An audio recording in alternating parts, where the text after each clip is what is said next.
നമസ്കാരം, സിറ്റി ന്യൂസിലേക്ക് സ്വാഗതം. ഭാവഗായകൻ പി ജയചന്ദ്രനെ ആദരാഞ്ജലി അർപ്പിച്ച് നിത്യശാന്തിക്കായി കൊല്ലൂർ ശ്രീ മൂകാംബിക ക്ഷേത്രാങ്കണത്തിൽ സംഗീതജ്ഞരുടെ പ്രാർത്ഥനാഞ്ജലി. കാഞ്ഞങ്ങാട് രാമചന്ദ്രന്റെ നേതൃത്വത്തിലായിരുന്നു പരിപാടി നടന്നത്.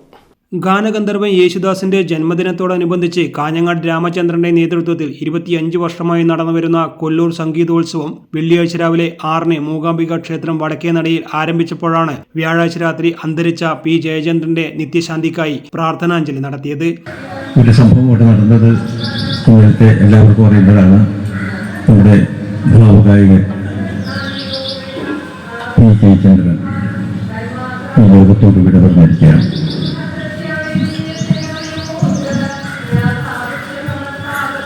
എത്രയോ പല ഭാഷകളിലായി ഒത്തിരി ഗാനങ്ങൾ സംഗീതാസ്വാദകരുടെ ഹൃദയത്തിൽ പ്രതിഷ്ഠിക്കപ്പെട്ട ഒരു ശബ്ദവിശുദ്ധമാണ് ഉയർത്തുന്നത്.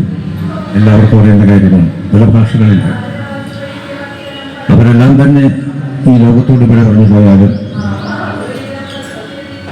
ആരും ഈ ലോകത്തോട് വിട പറഞ്ഞു പോകുന്നില്ല എന്നൊരു സത്യം നമ്മൾ മനസ്സിലാക്കണം. വാതാപി ഗണപതി പാടി കാഞ്ഞങ്ങാട് രാമചന്ദ്രനും കാനഡ രാഗത്തിൽ പരമുഖ സരസ്വതി കീർത്തനം ചൊല്ലി ആറ്റുവശ്ശേരി മോഹനൻ പിള്ളയും ഏകദിന സംഗീതോത്സവത്തിന് തുടക്കം കുറിച്ചു.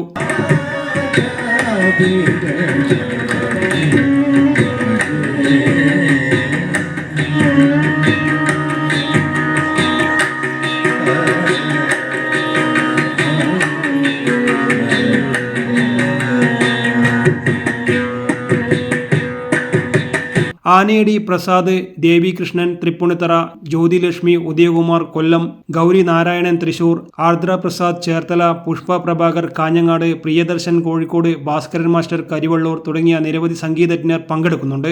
സംഘാടക സമിതി ചെയർമാൻ സന്തോഷ് ചൈതന്യ കമ്പല്ലൂർ, ജബ്ബാർ കാഞ്ഞങ്ങാട് എന്നിവരാണ് സംഗീതോത്സവത്തിന് നേതൃത്വം നൽകുന്നത്. വൈകുന്നേരം സമാപിക്കും. കൂടുതൽ വാർത്തകൾ അറിയുവാൻ സിറ്റി ചാനൽ വാട്സ്ആപ്പ് ഗ്രൂപ്പിൽ ജോയിൻ ചെയ്യുക. അപ്പോൾ യൂട്യൂബ് ചാനൽ സന്ദർശിക്കുക. വാർത്തകളിൽ അവസാനിക്കുന്നില്ല. മറ്റൊരു വാർത്തയുമായി വീണ്ടും കാണാം. നമസ്കാരം.